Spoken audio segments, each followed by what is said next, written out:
오늘 하나님의 말씀 창세기 29장 34절 35절 두 절 말씀입니다. 그가 또 임신하여 아들을 낳고 이르되 내가 그에게 새 아들이 낳았으니 내 남편이 지금부터 나와 연합하리라 하고 그의 이름을 레위라 하였으며 그가 또 임신하여 아들을 낳고 이르되 내가 이제는 여호와를 찬송하리로다 하고 이로 말미암아 그가 그의 이름을 유다라 하였고 그의 출산이 멈추었더라. 야곱은 그의 형 에서를 피해서 외삼촌이 있는 밧단 아람, 오늘날 메소포타미아 지역으로 도망갑니다. 하나님은 밧단 아람으로 도망가는 야곱을 베델에서 만나주시며 아브라함에게 주셨던 약속, 이삭에게 주셨던 약속, 그 약속을 야곱에게 주십니다. 그러니까 아브라함의 약속이 이제는 이삭을 거쳐서 야곱을 통해서 하나님의 약속과 하나님의 역사가 이루어져 가는 겁니다. 그리고 하나님이 주신 약속을 하나님이 직접 이루시겠다.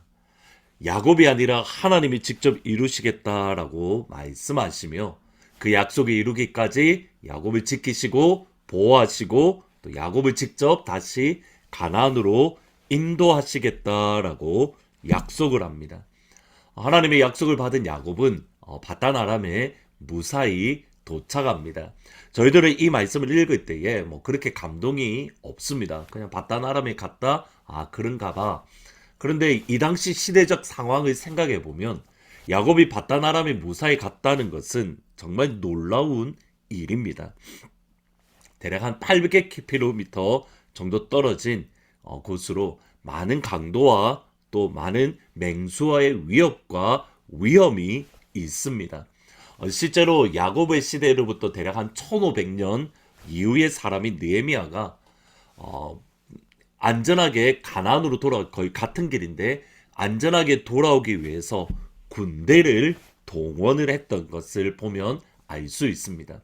또 에스라는 가나안으로 돌아갈 때에 하나님의 살아계심을 통해서 군대는 거절했지만 그러나 그 길이 위험하다는 것을 그는 알았기 때문에 하나님 앞에 먼저 기도하며 간구하며 하나님 우리를 보호해 달라라고 간구합니다. 모두 1500년 정도 지난 이후의 일입니다. 그러면 야곱의 시대에는 얼마나 위험했을까 저희들이 알 수 있습니다.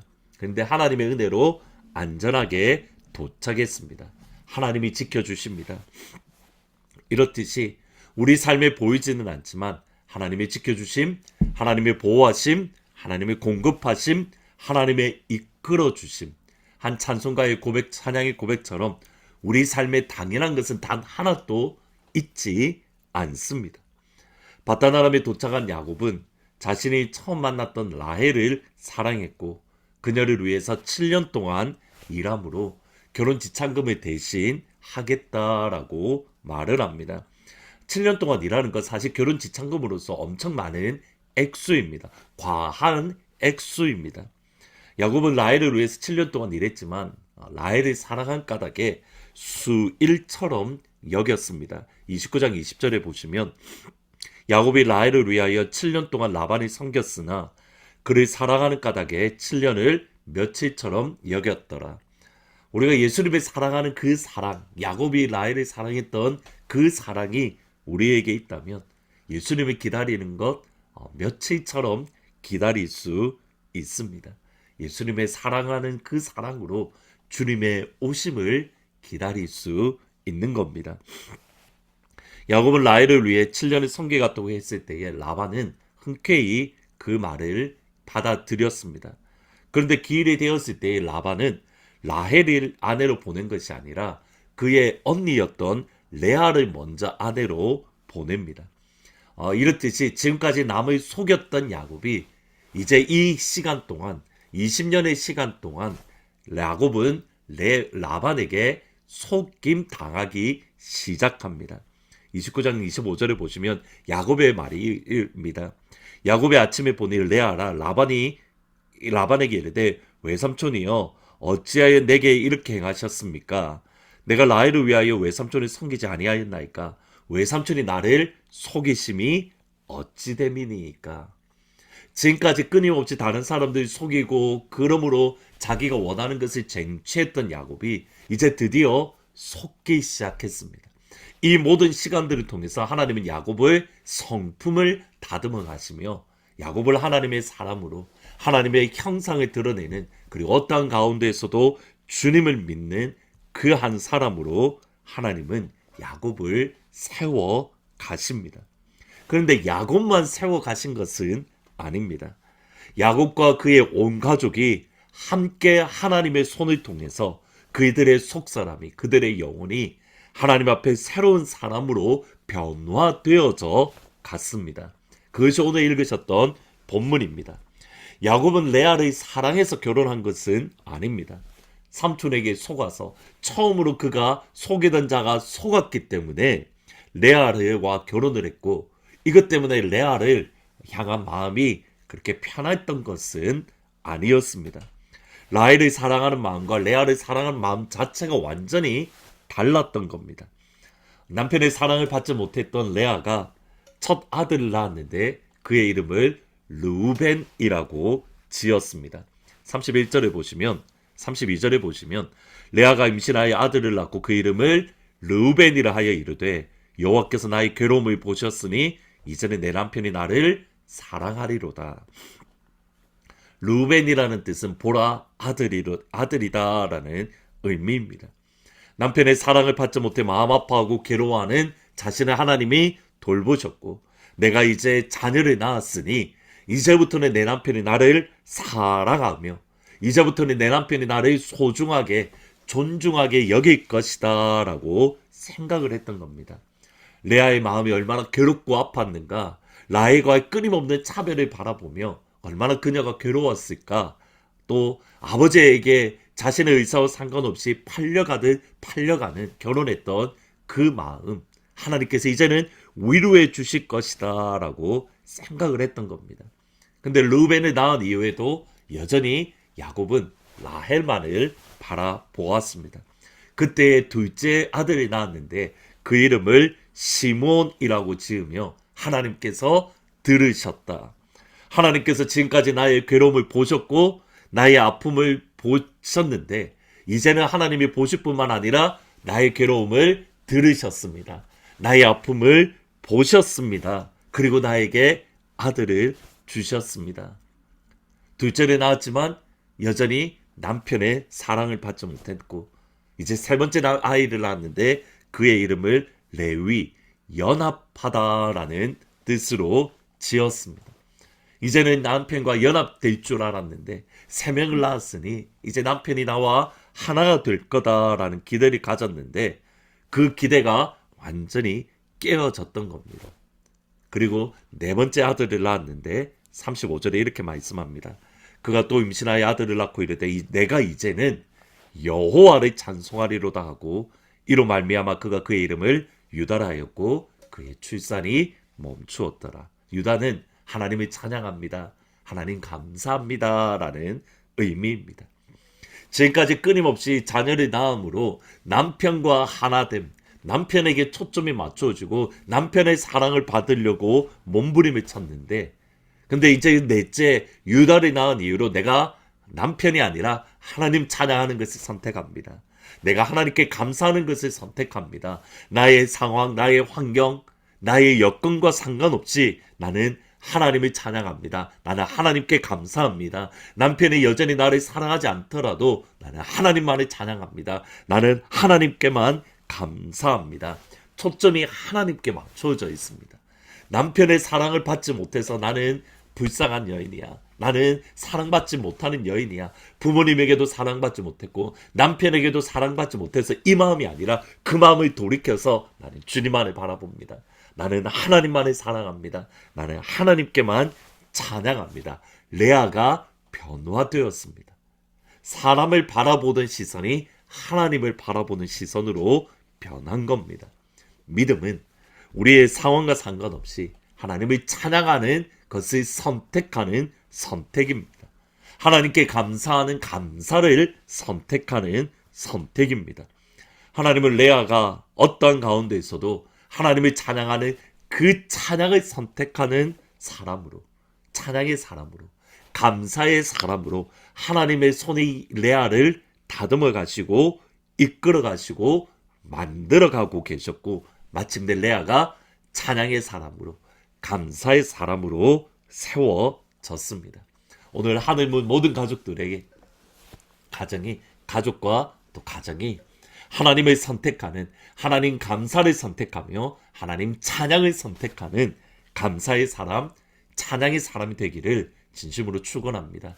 야곱 한 명만 변화시킨 것뿐만 아니라 온 가정을 새롭게 변화시키신 그 하나님께서 하나님의 모든 가족들의 가정을 새롭게 만드시고 붙잡아 주시기를 주의 이름으로 축복합니다. 마지막으로 어떠한 가운데서도 찬양을 선택하면 됩니다. 어떠한 가운데서도 감사를 선택하면 됩니다. 그러면 하나님의 은혜가, 하나님께서 열어주시는 역사들, 우리의 마음에 맺혀있던 것들이 풀어지면서 하나님께서 해결해 주시는 그런 은혜들이 임할 겁니다. 오늘 하루 찬양을 잊지 말고 항상 찬양하며 감사하며 하나님을 높이는 복된 하루가 되기를 주의 이름으로 축원합니다. 기도하시겠습니다. 하나님은 야곱 한 명뿐만 아니라 야곱의 온 가정을 변화시키셨던 것을 말씀을 통해서 있습니다. 아버지, 오늘 우리의 삶을 먼저 변화시켜 주시고, 그리고 우리와 함께하는 우리의 가정, 우리의 자녀들을 하나님의 사람으로 변화시켜 주옵소서. 하나님, 어떠한 가운데서도 감사를 선택합니다. 어떠한 가운데서도 찬양을 선택을 합니다. 하나님의 손이 나와 함께 하심에 하나님이 나로 하여금 찬양케 하시는, 하나님이 나로 하여금 감사케 하시는 은혜를 충만하게 부어 주옵소서. 나의 힘으로 감사를 선택할 수 없습니다. 나의 힘으로 찬양을 선택할 수 없습니다. 성령 하나님, 내 안에 계신 성령 하나님, 나로 하여금 찬양할 수 있도록, 나로 하여금 감사할 수 있도록 하나님 은혜 베풀어 주옵소서. 내일은 4월 선교 기도가 있습니다. 이 시간을 통해서 우리가 기도함으로 선교에 동력하며 동참하는 귀한 축복을 허락하여 주옵소서. 예수님의 이름으로 기도합니다. 아멘. 기도함으로 하나님의 선교에 동력하는 그런 귀한 은혜들이 함께하기를, 그리고 야곱처럼 하나님 나를 변화시키시고 우리의 가정을 하나님이 원하시는 그 모습으로 하나님이 빚어가 주십시오. 함께 기도할 때에 하나님이 그 은혜를 베풀어 주시기를 주의 이름으로 축원합니다. 함께 고백합시다. 오 주여, 나의 마음이 주께로 정해졌으니 나는 주 찬양하리라. 깨어라 나의 영혼아, 비파와 수금 들어라. 이 새벽에 내가 찬양. 우리 다시 한번 고백합시다. 오 주여, 나의 마음이, 오 주여, 나의 마음이 주께로 정해졌으니 나는 주 찬양하리라. 깨어라 나의 영혼아, 비파와 수금 들어라. 이 새벽에 내가 찬양하리라. 아멘. 멜로디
창조자 나의 창조자 나의 구원자 가장 귀한 나의 예수님 찬양합니다 나의 치료자 나의 선한 목자 되신 주 예수 나의 주 기뻐하며 함께 기뻐하며 함께 노래 우리 주님께 소리 높여 목소리 높여 찬양밖에 없다가 주님만을 높여 드립니다 주님 앞에 나와 찬양 드리며 우리 주님과 함께 기뻐하리라 나의 창조자 나의 창조자 나의 구원자 가장 귀한 나의 예수님 찬양합니다 찬양해요 나의 치료자 나의 사랑 목자 되신 주 예수